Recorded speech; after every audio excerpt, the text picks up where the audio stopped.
마이너스 통장에서도 쓰고 60% 이상 정도가 신용불량자로 떨어져 있는 상황이기 때문에 기약이 없는 그 우울함이라고 해야 되나요?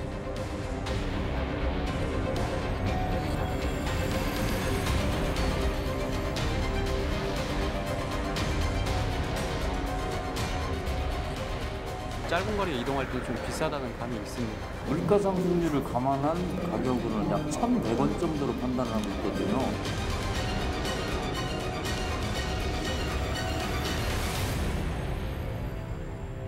작년 2월 22일 대전과 충남에서 첫 코로나 확진자가 발생한 날입니다. 이후로 1년, 코로나와의 힘겨운 싸움은 여전히 계속되고 있죠. 코로나 방역과 경제, 경중을 따지기 어려운 둘 사이에서 정부가 고심하며 거리 두기의 단계를 조정하고 있습니다만 오르내리는 그 숫자에 생과 사가 달려있는 사람들이 있습니다. 그들의 절박한 목소리, 이럴 수 이슈에서 들어봅니다. 안녕하세요. 대전에서 식당을 운영하고 있는 박현석입니다. 코로나19 때문에 자영업자들이 2년째 위기를 겪고 있는데요. 지원금 외에는 시와 정부에서 대책이 없어 답답하고 막막한 상황입니다. 저희는 어떻게 해야 할까요?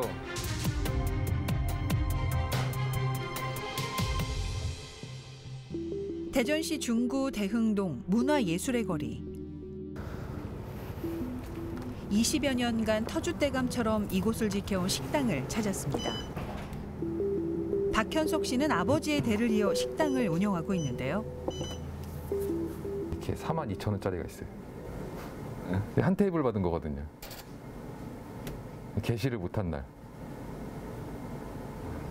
12월은 장사가 엄청 잘 되는 달이라서 이거 12월에 많이 벌어서 안 되는 달에 메꾸는 게 필요한데 12월에 영업 제한이 걸리면서 안 되는 달보다 더 안 되니까 더 힘든 상황이 닥친 거예요. 지금 보면 이렇게 이게 2월, 이게 1월. 연말연시면 단골 손님으로 꽉 차던 가게는 텅 비어 있습니다. 저희 매장만 장사가 안 되는 게 아니라 동네에 계신 그 사장님들이랑 말씀을 해보다 보면은 그러니까 손님이 한 번도 한 테이블도 받지 못하는 게 한 3일 동안 한 테이블도 못 받은 적도 있었고. 매출은 코로나19 이전에 비해 절반 이상 줄었지만 가게 유지비는 똑같다 보니 걱정만 늘어나는 상황입니다. 전기세, 인건비 이런 거 생각하면 차라리 닫는 게 낫다고 생각이 드는데 또 그렇게 하면 가게세를 낼 수가 없잖아요. 그래서 그냥 한 테이블이라도 받아서 뭔가 좀 버텨보자라는 심정으로 가게는 그냥 울며 겨자 먹기 식으로 열어놓고 있는 거죠. 대전 대흥동에 또 다른 가게를 찾았습니다. 2019년에 가게를 시작한 이상주 씨는 겨우 자리를 잡던 중 코로나 직격탄을 맞았습니다. 권리금하고 해서 뭐 한 오픈할 때 한 2억 정도 들어갔죠. 근데 요즘에는 적자가 한 달에 한 1,000만 원 정도 났어요.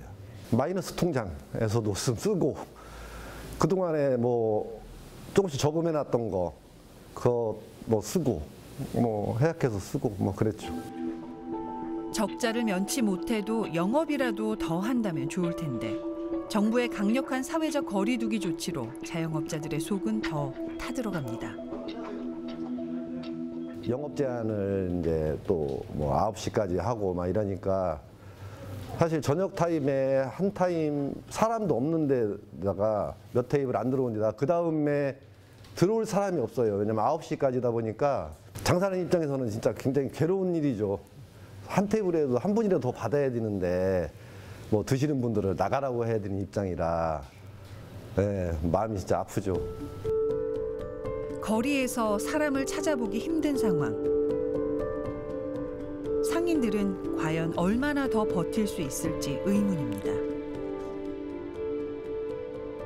여기가 지금 중구청 앞에서부터 외환은행사 이 천주교까지가 메인 통이고요. 그 다음에 여기 지금 메가박스 거리하고 여기 기빈회관 쪽이 메인 통로거든요. 하루 일일 유동 인구가 한 10,000명 정도 됐거든요. 지금은 1,000명도 없다는 사실이거든요. 그렇다면 실제 상인들이 체감하는 매출 감소와 경영난은 어느 정도일까요? 지금 제가 보기에는 한 60% 이상 정도가 연체 내지는 지금 신용불량자로 지금 1년 동안에요. 지금 떨어져 있는 상황이기 때문에 대전시에 따르면 코로나19 여파로 대전시 소상공인 중 74%가 매출이 감소했고 74.5%가 임대 형태로 영업을 하고 있어서 고정 비용의 압박에 시달리고 있습니다. 업종 전환과 폐업을 고려하는 곳도 7%에 달했습니다. 특히 노래방과 같은 유흥시설은 기약 없는 영업 중지로 연말 연시 타격을 받았습니다. 이에 업주들은 정부의 행정 조치에 강력히 반발하고 나서기도 했습니다. 한편 대전시는 식당과 카페의 영업 제한 시간을 2월 8일부터 9시에서 10시로 늘렸지만 업주들은 영업에 큰 도움이 되지 않는다고 합니다. 뭐 9시나 10시나 거기에요. 저희한테 뭐 특별한 효과는 없는 것 같아요. 최소한 11시, 12시까지 연장을 해줘야 좀 손님들도 나오고 그러지. 뭐 이게 10시까지 하는 것은 별 효과가 없어요. 한편 대전시는 소상공인의 어려움을 알지만 지금은 방역이 최우선이라는 입장입니다. 상당히 지금 그 현장의 어려움을 충분히 알고 있습니다만 이달 말부터 이제 백신이 공급되고 시작이 되면 뭐 5월 상반기 말에는 말쯤부터는 좀 안정화될 것으로 보이고요. 그때까지는 이 방역을 차단하는 것이 지금 급선무라고 지금 판단하고 있습니다. 지난해 2월 21일 대전시에서 코로나19 첫 환자 발생 이후 대전시는 지금까지 중소상공인에게 약 9,200억 원을 지원한 바 있습니다. 지난 1년간 코로나 위기 극복하는 데 중점을 두었고요. 저희들이 4차례에 걸쳐서 소상공인들을 지원을 했습니다. 정부의 그 새희망 자금, 버팀목 자금이 지원이 되면서 그 두 지원에서 또 제외된 사각지대 지원에 초점을 두고 관광업계, 또 운수업계, 또 예술인들 지원하는데 초점을 두고 진행했습니다. 하지만 현장의 소상공인들은 정부와 대전시의 지원금이 유의미한 정책이었지만 코로나 장기화 상황에 맞춘 추가 대책이 필요하다고 호소합니다.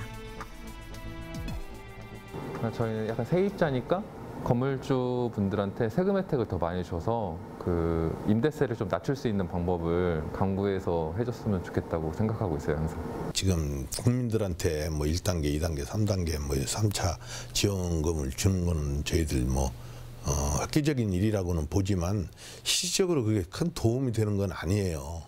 그런 거보다는 그 손실보장제 같은 거를 입법화시켜서 이거는 뭐 사실 어떤 면으로 보면 전시보다도 더 심한 그 시대 아니겠습니까? 그래서 그런 부분을 입법화해서 체계적으로 좀 지원을 해줬으면 좋겠습니다.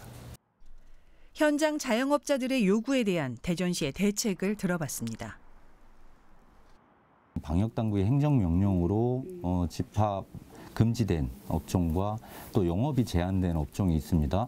한 2만 8천 개소가 해당이 되는데 이분들에게 특별 손실에 대한 보상 차원에서 이번에 특별 손실 지원금을 지금 현재 지급 중에 있습니다. 끝이 보이지 않는 코로나19 상황. 그만둘 수 없어 버텨야만 하는 자영업자들은 오늘도 막다른 골목에서 그저 이 사태가 얼른 마무리되길 기원할 뿐입니다. 코로나로 인해서 소상공인들의 대부분의 매출이 크게 감소하지 않았습니까? 네. 그럼에도 불구하고 임대료, 전기세, 공과금 이런 고정 비용은 계속해서 지금 나가고 있는 상황이고요. 이렇게 생계의 벼랑 끝에 서 있는 이분들의 심정은 뭐 이루 말할 수가 없을 것 같습니다. 네. 그 인터넷상에서 정보도 공유하고 친목도 도모하는 인터넷 카페 중에 아프니까 사장이다 라는 인터넷 카페가 있습니다. 더 이상 대출도 안 되고 집도 줄이고 또 가진 거 다 팔아가면서 거의 1년을 버텨왔지만 결국 폐업을 선택했습니다. 요즘엔 이 같은 이제 폐업과 관련된 글들 그리고 서로 위로하고 격려하는 글들이 많이 올라오더라고요. 이 일시적인 지원금 정책만으로는 버거운 거죠. 네. 예. 그럼에도 불구하고 또 그거라도 감사하다. 여기서 더 많은 걸 요구했다가는 그것도 뭐 다 받지 못하게 될까 봐 걱정하시는 분도 또 많은 것 같아요. 네. 참 예. 안타까운 현실입니다. 다행인 것은 지난 16일 홍남기 경제부총리가 손실보상을 법으로 제도화하는 데 있어서 정부도 동의한다. 이런 발언을 하면서 손실보상제에 좀 탄력이 붙는 것이 아닌가 이런 네. 기대를 좀 할 수가 있을 것 같습니다. 그러니까요. 손실보상제는 정부의 행정명령으로 인해서 가게 문을 열지 못하게 된 자영업자 소상공인들에게 정부가 영업손실 일부를 보상하겠다 이런 제도인데요. 정부가 이걸 동의를 하고 추진하고는 있지만 지급 대상과 규모 또 피해액을 산출하는 과정 이런 넘어야 될 산들이 많은 것으로 보입니다. 현재 TF를 가동하고 연구 용역을 진행하고 있다고는 하는데 통상 이런 것들이 6개월 이상 걸리는 절차라고 하거든요. 예. 빨리 긴급하게 준비하고 시행해야 될 걸로 보입니다. 코로나 장기화에 따른 이 자영업자들의 손실을 실질적으로 보상할 수 있는 이런 방안들이 좀 신속하고 빠르게 나와야 하지 않을까 싶습니다. 이 정부 차원에서도 그렇고요, 또 지자체 차원에서도 그렇죠. 그렇습니다. 코로나19로 모두가 힘듭니다만은 또 직격탄을 맞은 사람들이 있죠. 바로 우리 지역의 문화예술인들입니다. 긴 휴식을 깨고 올해 첫 공연을 준비하는 대전의 소극장을 찾았습니다. 객석은 첫 줄은 비우고요. 이제 두 번째 줄부터 앉게 돼요. 그리고 사선으로 예전에 만석일 경우에는 객석 한 자리당 10,000원이라고만 해도 150만 원 이렇게 만석일 경우에 150만 원이에요. 근데 지금은 거리두기를 하면 최소 3분의 1로 줄어버려요. 그러면 한 번 공연에 50좌석 정도가 이제 앉으실 수 있는 여분의 자리가 있는 건데요. 2019년까지 해왔던 외부 공연은 작년 3월 이후 모두 중단됐었습니다. 코로나 터지면서 전면 이제 학교에서 외부로 나갈 수가 없잖아요. 그러다 보니까 1년 라인업 모든 것이 다 취소되고 지금도 계속 라인업을 잡아도 계속 지속적으로 취소를 할 수밖에 없는, 왜냐하면 시장이 닫혀 있는 거잖아요. 대전 지역에서 활동하는 예술인의 60%는 월 평균 개인 소득이 200만 원 이하였고 소득이 전혀 없는 경우도 10.7%에 달했습니다. 보통의 예술가들 경우에는 그 신용도 자체가 굉장히 낮아요. 그리고 매달 들어오는 수입이 있는 게 아니기 때문에 대출 이런 거는 꿈도 못 꾸고 여러 은행이나 이런 기관들에 노크를 해봐도 사실은 저에게는 문턱이 높을 수밖에 없는 그런 상황이 현실이에요. 그래서 사실 그냥 생으로 굶고 있다고 보셔도 돼요. 정부와 시의 창작 지원금으로 간신히 버티고는 있지만 끝이 보이지 않는 코로나19 위기 앞에 막막하기만 합니다. 공연하면 저희처럼 공연하는 사람들의 연쇄적으로 가지고 있는 조명업체, 음향업체, 기획사 점점 문 닫고 계신 분들도 있고, 그러니까 이게 그 기약이 없는 그 우울함이라고 해야 되나요? 그게 가장 더 큰 것 같아요. 상황은 무용계도 마찬가지입니다. 대전 지역에서 활동하며 다양한 국제무용제를 개최했던 현대무용가 서윤신 씨도 2년째 무대에 설 수 없었다고 합니다. 전적으로 공연이 스탑되면서 완전 팀 자체가 멈춰졌었던 상황이다 보니까요. 올 스탑인 상황이라고 보시면 될 것 같아요. 관객을 만나기 위해 자구책으로 온라인 공연 같은 새로운 시도를 해봤지만 그마저도 쉽지 않았다고 합니다. 사실 지금 나와 있는 온라인 플랫폼들이 이게 얼굴만 가지고 대화를 하던 용이다 보니까 움직임을 하니까 데이터 양이 확 늘어나면서 움직임과 소리에 딜레이 차가 극심하게 벌어지고 음질도 떨어지고 화질도 떨어져 버려요. 그러니까 실제로 지금 나와 있는 온라인 플랫폼으로는 예술 콘텐츠로 국제 교류나 지역 교류가 거의 불가능하다고 봐도 무방할 것 같아요. 올해 대전시의 문화예술인을 위한 지원은 어떤 상황일까요? 저희 대전시의 이제 문화예술 정책 관련 예산은 총 1,345억 원입니다. 이 예산은 지역 문화예술 진흥을 위해서 이제 각 분야별로 또 계층별로 이 기능별로 다양한 분야에서 창작 활동을 하는 예술 지원 사업에 지원이 되고요. 대전시는 문화예술계 위기 극복을 위해 개인과 사업장을 대상으로 기초 창작 활동비와 민간 공연장 피해 지원, 문화예술 활동 지원 및 시설 방역 지원 등을 계획하고 있습니다.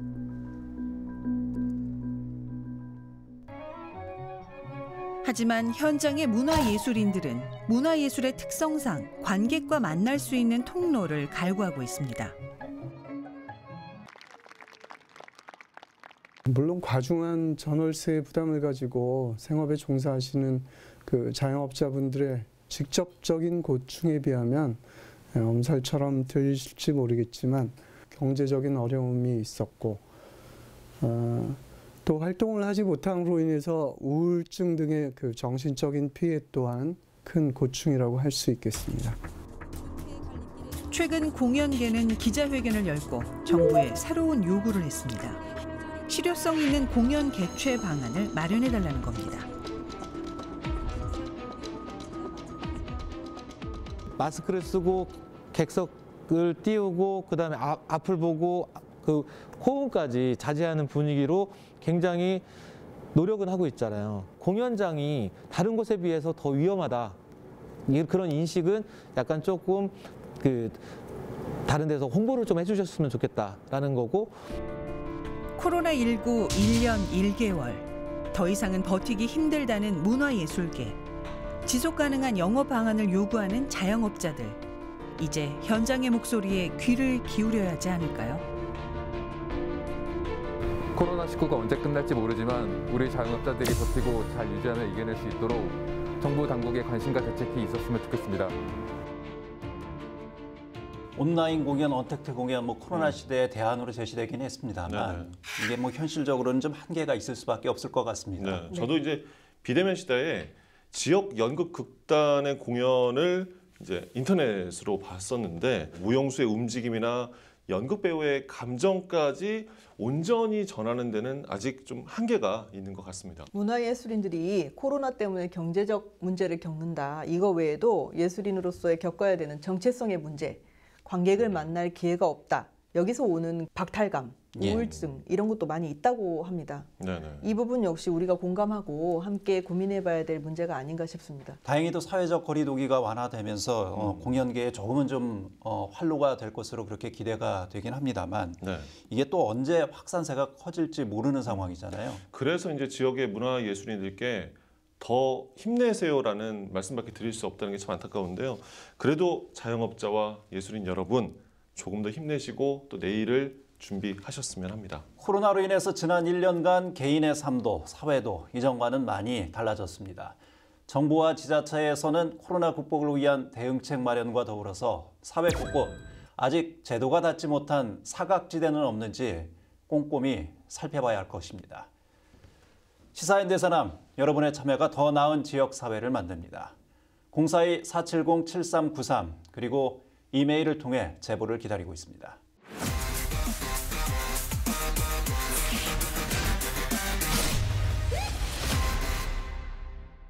초대받지 않아도 어디든 찾아가서 사회의 부조리한 문제점들을 파헤치고 따져묻는 시민눈법 불청객. 오늘은 대전시 내 민자도로의 문제점을 점검해봅니다. 정진호 팟캐스트 PD, 어디에 나가 있습니까? 네, 저는 지금 대전 대덕구 오정동에 있는 농산물시장 근처에 나와 있습니다.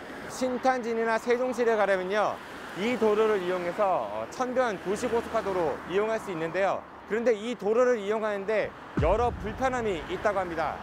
오늘 시민눈법 불청객에서는 어떤 불편함이 있는지 한번 들여다보도록 하겠습니다. 대전시에서는 지난 1995년 대전 대덕구 현도교에서부터 대전 서구 가수원교까지 연결하는 도로망을 구축하기로 했습니다. 그러면서 원천교와 한밭대교 그리고 엑스포다리를 연결하는 구간에 이 천변 도시고속화도로를 외자 유치를 받아 만들었었는데요. 그러니까 정확히 말하면 바로 이 구간이 유료도로인 천변 도시고속화도로입니다. 지금 8시가 조금 넘은 시간입니다. 출근 시간대지 한참. 제가 그러면은 이 천변 도시고속화도로를 통과해서 신탄진 가기 전에 회덕 그 분기점 그쪽까지 한번 왕복으로 다녀와 보도록 하겠습니다.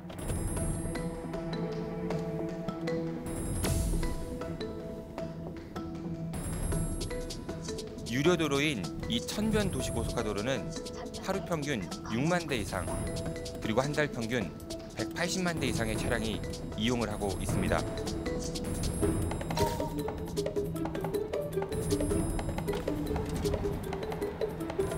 얼마인가요?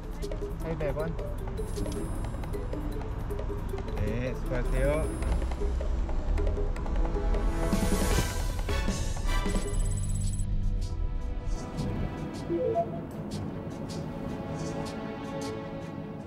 신탄진 쪽으로 출퇴근하는 사람들이 많이 이용하는 구간, 과연 시간은 얼마나 걸릴까요?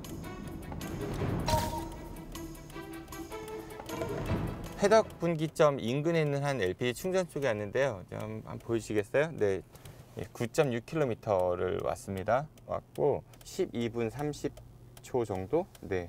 그렇다면 다시 한번 0으로 바꾸고요. 왔던 길을 한번 되돌아서 가보도록 하겠습니다.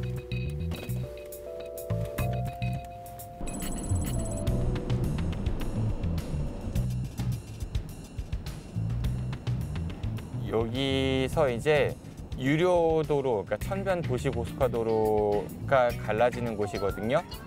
요금을 내는 걸 원치 않는 운전자들이 이쪽으로 빠지기 때문에 오른쪽으로 그래서 교통 정체가 유발이 됩니다.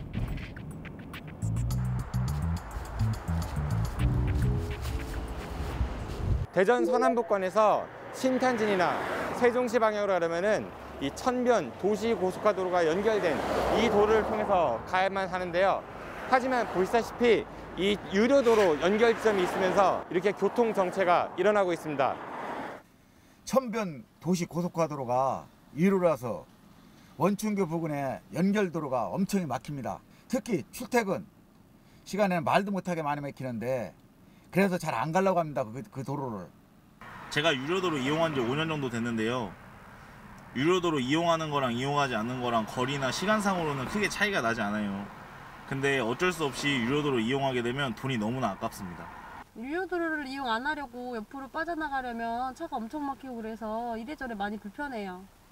이 유료 구간 때문에 차량 정체가 좀 더 심해지게 돼서 불편함을 해소하기 위해 만든 도로가 오히려 불편함을 초래하고 있는 건 아닌지 의구심이 듭니다.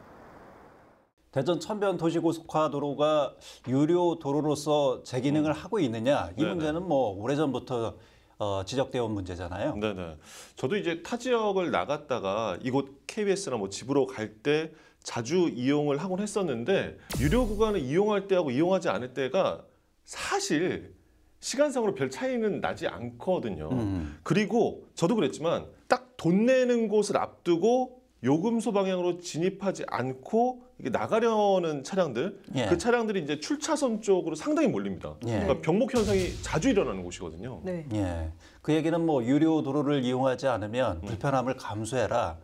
뭐 이런 얘기일 수 있어서 상당히 좀 불합리해 보입니다. 사용료를 받는 도로를 유료도로라고 하는 거죠. 유료도로법에 따르면 도로를 통행하는 자가 그 도로의 통행으로 인해서 현저히 이익을 받는 도로, 그리고 그 부근에 통행할 다른 도로가 있어서 도로의 통행을 불가피하게 하지 아니하는 도로. 좀 어려운데 다른 도로가 있어서 꼭 유료도로만 이용해야 돼 이런 상황은 안 된다는 거죠. 다른 도로가 있어야 된다는 거죠. 근데 이렇게 돼야지 통행료를 받을 수 있는 유료도로인데 지금 이런 도로 사용으로 현저히 이익을 받나요? 차이가 많이 나지 않는다면서요. 그러면 지금 병목 현상 때문에 돈을 내고라도 유료도로를 이용할 수밖에 없는 사실상의 상태가 벌어지고 네네. 있죠. 그러면은 이거는 유료도로에 아까 말한 요건에 해당하지 않는 거죠. 그러면 천변 도시고속화도로의 통행료에 문제점은 없는지 좀 더 들여다보도록 하겠습니다. 통행료를 내야 하는 이 천변 도시고속화도로 구간은 원천교에서 한밭대교까지는 3.3km, 한밭대교에서 엑스포다리까지는 3.35km, 그리고 원천교에서 엑스포다리까지는 3.25km입니다. 그리고 그 구간을 이용할 땐 16인승 이하 소형 차량은 800원의 통행료를 내야 하는데요. 평소에 여기 자주 다니시나요? 아, 예. 하루에도 한 두세 번씩은 이용하는. 하루에 편입니다. 두세 번씩? 예, 예. 요금 800원 내셨는데 어떠신가요? 조금 짧은 거리 이동할 때 좀 비싸다는 감이 있습니다. 예. 500원 정도로만 내려가면 조금은 합리적일 것 같아요. 아니 저번에는 500원에서 60%를 올리는 사람이 어디 있어요. 그건 이치적으로 생각을 한번 해보세요. 그래 너무 비싸다고 생각해. 뭐 10%나 20% 올리는 거는 이해가 가지만 60% 올리는 거는 저는 이해가 안 가요. 이 도로 자주 다니세요? 예, 매일 다녀요. 매일 다니세요? 예. 시민들은 다 뭐 왜 돈을 받나 이런 생각을 다 했었죠.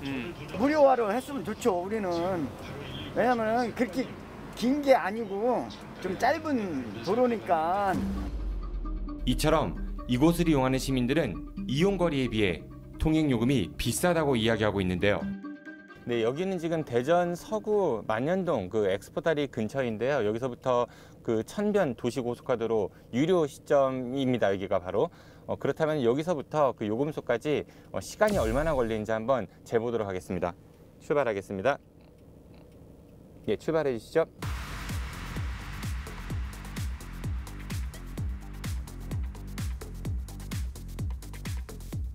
지금 요금소를 통과하고 있는데요. 예, 통과했습니다. 네, 1분 50초 정도를 이용하는데 800원의 이용 통행료가 부과됐습니다. 그렇다면 이 800원이라는 통행료 과연 적정하게 책정됐을까요? 한국도로공사에서 운영하고 있는 고속도로 통행료 한번 비교해 보도록 하겠습니다.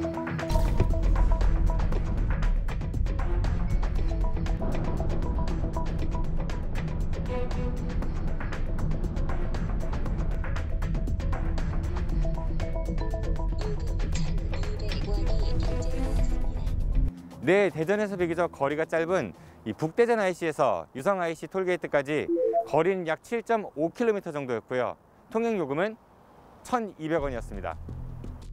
그러니까 이걸 1km당으로 환산해 보면 고속도로 1km를 이용하는데 약 160원 정도의 통행료가 나오는 반면 천변 도시고속화도로 1km를 이용할 땐 약 242원 정도의 통행료가 나온다는 이야기입니다. 다시 말해 천변 도시고속화도로 통행료가 구간에 따라 고속도로보다 약 1.5배 이상 비싸다는 뜻인데요. 이 천변 도시고속화도로는 지난 2004년 국내 기업과 외국계 기업들이 컨소시엄을 맺어 대전 천변 도시고속화도로란 주식회사를 만든 뒤 대전시에 기부 체납을 하는 조건으로 건설됐습니다. 이 사업에는 민간 사업자가 자기 자본 60억 원, 엔화 대출 1,346억 원, 원화 대출 239억 원, 그리고 대전시에서 엑스포 지하차도 건설비 173억 원을 지원해 총 2,064억 원이 투입됐는데요. 그러면서 대전시에선 이 민간 사업자에게 2031년까지 사업 운영권을 부여해 주었고, 만약 운영 적자가 발생하게 되면 대전시가 이를 보전해 주기로 했습니다. 그리고 실제로 2004년 개통 이후 현재까지 425억 원가량의 시민열세가 적자보존분으로 민간업체에 지원됐다고 합니다. 그래서 전국적으로도 이런 민자 유료도로에 대한 불만을 제기하는 곳이 많다고 하는데요. 이런 분위기가 반영되어 지난 20대 국회에선 교통여건이 현저하게 변경된 경우 지자체가 민간업자에게 실시협약 변경을 요구할 수 있도록 유료도로법을 일부 개정했고, 그래서 국토부의 지원을 받아 이 통행료를 조정할 수 있게 되었습니다. 그리고 이를 근거로 일부 지자체에서는 민자도로의 통행료를 없애달라 이런 요구를 하고 있다고 하는데요. 네, 이처럼 교통체증도 유발하고 또 상대적으로 요금도 비싼 그런 이 천변 도시고속화도로, 그렇다면 이에 대한 대전시의 입장은 어떤지 한번 들어보도록 하겠습니다. 요금이 800원이잖아요. 800원입니다. 예, 그게 좀 부담된다, 좀 비싸다 이렇게 말씀하시는 분들도 있는 것 같아요. 현재 물가 상승률을 감안한 저희들이 이제 가격으로는 약 1,100원 정도로 판단을 하고 있거든요. 타 지역에 그 이제 민자도로 현황 있지 않습니까? 그거랑 비슷하다 보면은 서울의 그 우면산도로 같은 데는 625원입니다. 이제 키로당요.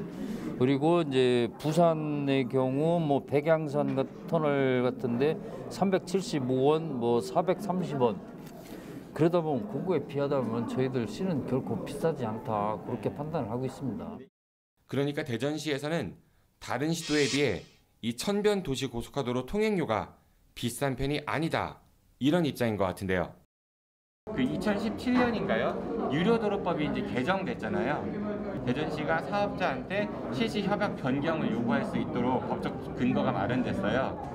글쎄 그거에 대해서 제가 아직 지금 공모를 못 해가지고 그건 답변을 지금 드리기가 좀 그러네요. 제가 지금 이제 온 지가 얼마 안 돼가지고 한번 저도 검토를 해보겠습니다. 그냥.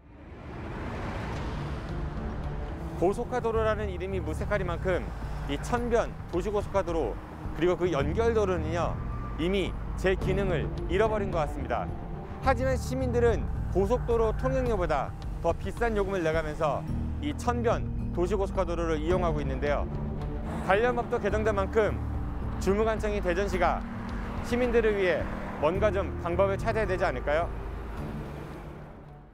이 도로가 국내 최초의 외자 유치 민간 투자 사업이라면서 당시에 대전시가 대대적으로 홍보했던 것으로 기억이 납니다. 시민들의 교통 편의도 증진이 되고 그리고 민간이 운영하기 때문에 효율성도 높아질 것이다. 이렇게 강조를 했었는데 지금 와서 보면 당시에 이 장밋빛 청사진이 상당히 지금 무색해진 상황입니다. 네. 그 민간 사업자의 적자를 보전해 준다는 명목으로 그동안 무려 425억 원의 시민 혈세가 투입이 됐잖아요. 그럴 것 같아요. 요금소에서 한 번 내가 돈을 또 냈고요. 시민들의 세금을 모아서 한 번 또 내어주는 네. 어떻게 보면 두 번 돈 내는 느낌이 아닌가 싶어요. 네. 사회 기반 시설을 건설할 때 민자 유치 유용한 방법 중 하나죠. 정부와 지자체는 예산이 부족하고 민간이 돈을 가지고 있으니 민간이 건설하게끔 하고 수십 년간 통행료로 그 공사비를 보전해 주도록 하는 이런 구조인데 통행량이 적을 경우에는 그 손실분을 또 예산으로 보전해 주는 경우가 대부분입니다. 예. 이거를 말로 수익자 부담 원칙으로 어쩔 수 없다 이렇게 하지만 실제로는 공급자 중심으로 수익을 다 보전해주고 있다 이렇게 보이는 거죠. 손해볼 게 없는 거잖아요. 네. 지금. 예. 그런데 법이 개정이 돼서 대전시가 사업자에게 실시 협약 변경을 요구할 수 있는 네. 이런 근거가 생겼다고 하는데요. 맞습니다. 법적 근거가 이렇게 마련이 됐는데도 불구하고 대전시 관련 부서에서는 이걸 파악하지 못하고 있었던 것 같습니다. 교통 요건이 현저하게 변경된 경우 실시 협약 변경을 요구할 수 있다. 이렇게 유료도로법에 일부 이제 규정이 개정됐는데 고속화라는 그런 이름이 무색해진 상황에서 지금과 같은 통행료를 내도록 계속 유지한다는 것은 시민들 입장에서는 이중과세를 떠안게 된다. 이런 상황인 거죠. 그러니까 교통 여건이 현저하게 변경된 경우. 네. 그렇습니다. 대전시의 그 주변의 교통 환경이 상당히 좀 변화가 있었거든요. 그러니까 먼저 대전과 세종을 잇는 그 BRT 전용 도로가 생겼잖아요. 네. 또 1.7km 정도 떨어진 곳에 카이스트교가 이제 새로 개통되면서 이 천변 도시 고속화도로 쪽에 통행량이 많아졌습니다. 네. 그러니까 대전시가 어떤 것이 시민들에게 좀 실익이 큰 것인지 현저한 변화가 있었다면 찾아내서 적극적으로 재검토를 해야 하는 거죠. 네. 예. 교통정체와 그에 따른 시민들의 불편이 더 가중되기 전에 대전시가 불편을 호소하는 시민들의 목소리에 귀를 기울여야 하지 않을까 싶습니다. 지금 여러분은 시사인 대세남과 함께하고 계십니다.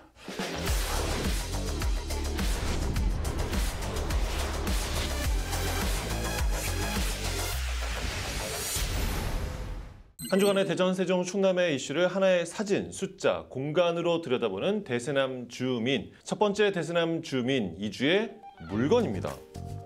자, 일단 평범한 탁상 달력으로 보이시죠? 예. 하지만 이 달력의 진짜 의미는 달력 뒤편에 있습니다.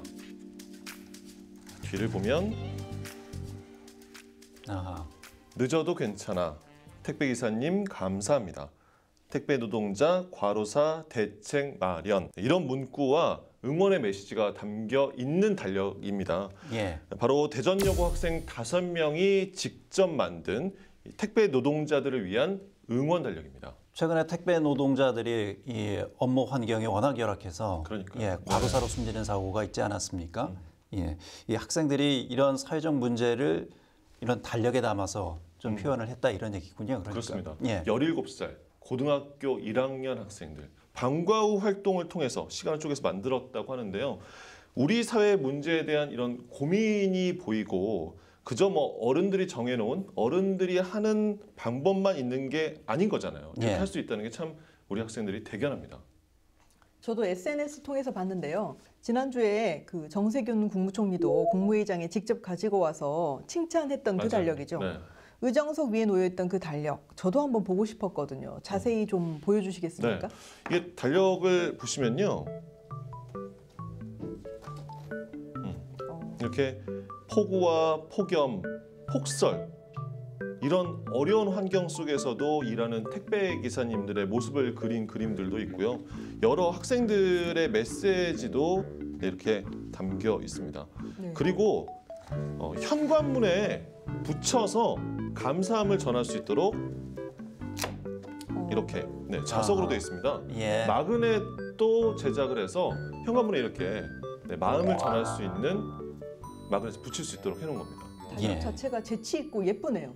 그 영상 메시지도 있다면서요? 네, 함께 보실까요?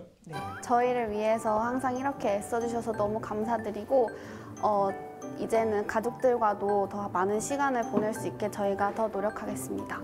택배 기사님 사랑합니다. 설렘을 주셔서 늘 고맙습니다. 택배가 늦어도 괜찮습니다. 설렘을 주셔서 감사합니다. 택배 기사님들이 있어서 요즘 정말 저희가 편리한 생활을 할 수 있는 것 같습니다. 오늘도 화이팅 하세요. 학생들의 생각이 정말 너무 기특하네요. 네. 제가 어른으로서 네. 밥이라도 정말 사주고 싶은 그런 기특한 학생들입니다. 네. 우리의 편리함 뒤에는 누군가의 고통이 있다는 것을 더 많은 사람들이 알아주었으면 좋겠다. 이 대전여고 학생들의 마음이 담긴 이 주의 물건이었습니다. 다음은 이 주의 숫자입니다. 128. 네. 대전시가 대전중구 선화동 옛 충남도청사에 심어진 향나무 128그루를 베어냈는데 소유주인 충청남도의 허가 없이 대전시가 향나무를 무단으로 베어내서 논란이 일고 있습니다. 이걸 허가 없이 그냥 일방적으로 베었다라는 얘기인가요? 여러 의문이 들 수밖에 없는데요. 일단 대전시는 2019년부터 내년까지 옛 충남도청사를 리모델링해서 이 지역 거점별 소통 협력 공간 조성 사업, 회의나 전시 공간, 또 카페 등의 주민 휴식 공간을 조성할 계획이라고 합니다. 그 과정에서 오래된 담장을 허물고 또 담장 주변에 향나무 이렇게 128그루를 베어냈고요.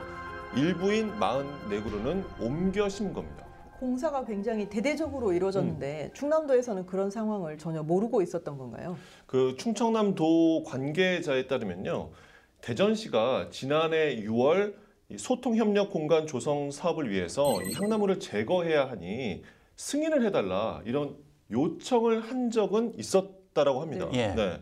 하지만 도청 건물의 소유권이 올해 상반기 중에 문화체육관광부로 넘어가니까 그때 이 문체부와 다시 이제 협의를 하라 이렇게 대전시에 통보를 했다고 합니다. 여기까지거든요.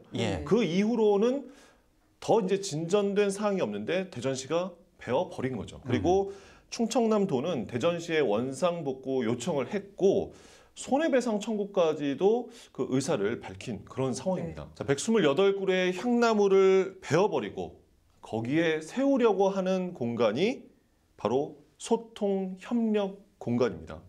참으로 모순된 이 주의 숫자였습니다.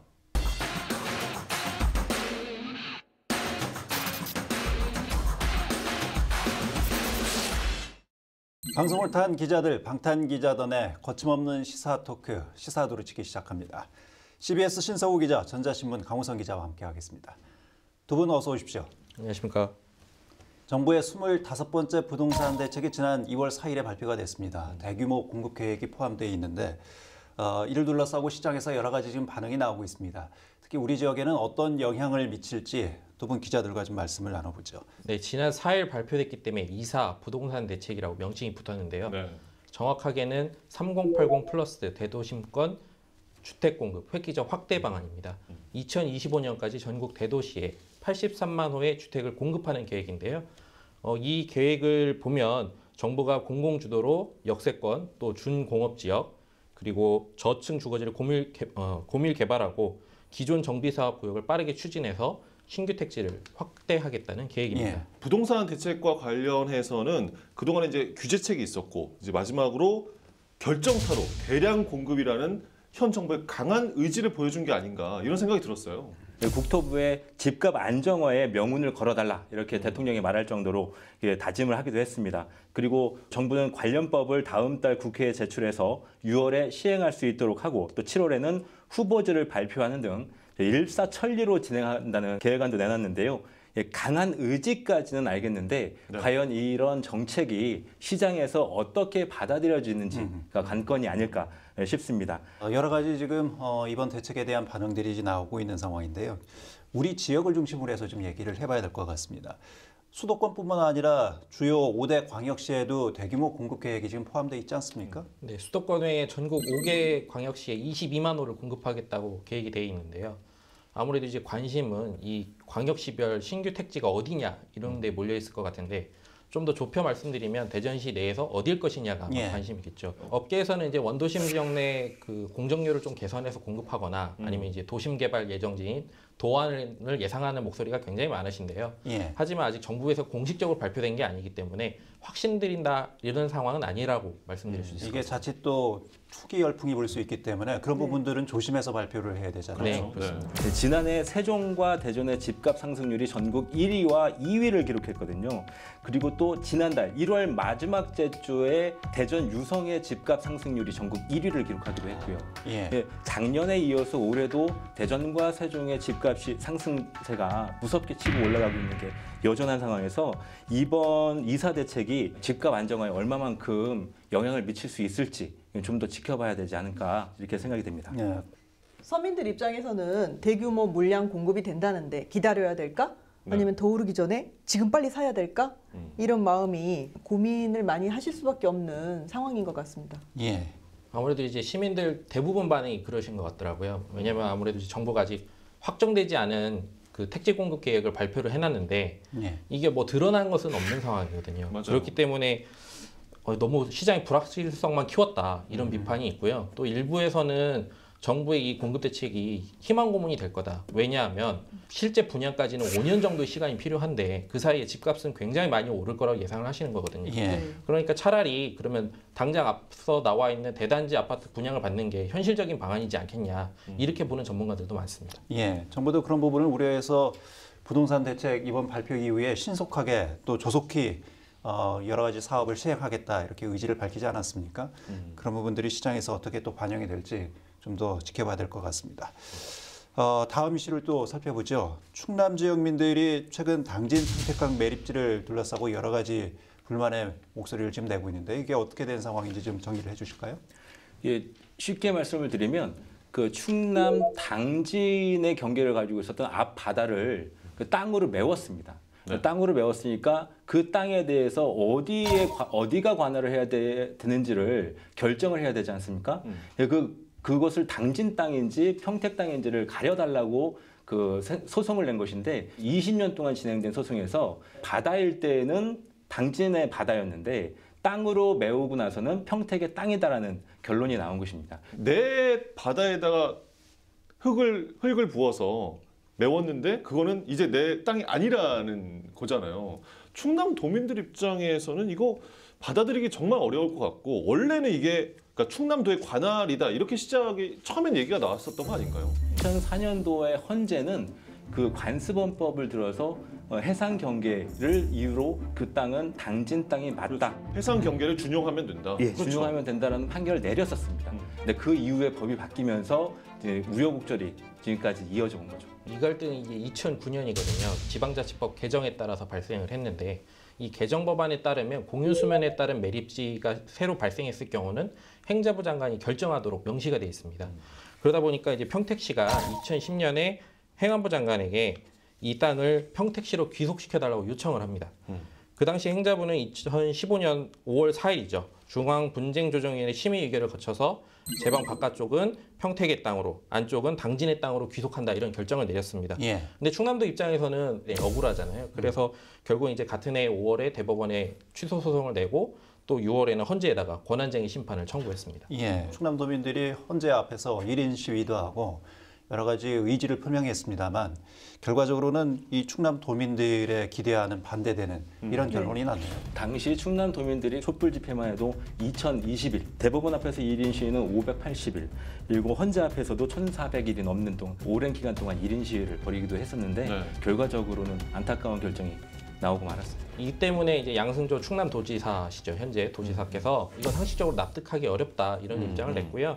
그리고 이제 김홍장 당진시장도 앞으로 이런 결정이 때문에 누가 정부의 그 매립 사업에 참여를 하겠냐, 그렇죠. 어느 지자체가 자기 땅을 뺏기면서까지 그런 불만을 토로했습니다. 비단 이번 문제만이 있는 건 아니었거든요. 19년에는 사천 고성에서도 이런 비슷한 사건이 있었고 올해만 해도 인천 송도 매립지 또 새만금 125 방조대에서도 이와 유사한 사건이 있었거든요. 그러니까 매번 이러한 사태들이 이루어지면서 인근에 있는 자치단체들끼리 갈등을 빚고 그 주민들끼리도 갈등을 빚고 제도와 법이 오히려 부추기고 있다 이렇게 볼 수도 있거든요. 사법부에서 최종 내린 결정이기 때문에 뭐 충남도와 당진시도 수용할 수밖에는 없겠습니다만 해상 일대는 충남의 바다, 매립하고 난 이후에는 평택의 땅, 이건 뭐 상식적으로 좀 납득하기가 어렵지 않을까 싶습니다. 매립 계획을 세울 때 관할 구역에 대해서 좀 선제적으로 정리해야 할 필요성이 있어 보입니다. 자, 오늘은 여기까지 하겠습니다. 두 분 고맙습니다. 감사합니다. 택배 노동자들의 안타까운 죽음에 대해 달력 만들기로 목소리를 낸 학생들. 각자의 자리에서 할 수 있는 작은 일이 사회에 얼마나 큰 울림을 줄 수 있는지를 새삼 깨닫게 합니다. 학생들이 달력 한 귀퉁이에 나의 문제, 우리의 문제를 고민하며 때로는 행동하며 살겠습니다라고 적었습니다. 이 당찬 각오를 이 사회의 어른으로서 우리 모두가 무겁게 받아들여야 하지 않을까 싶습니다. 다음 주에 뵙겠습니다.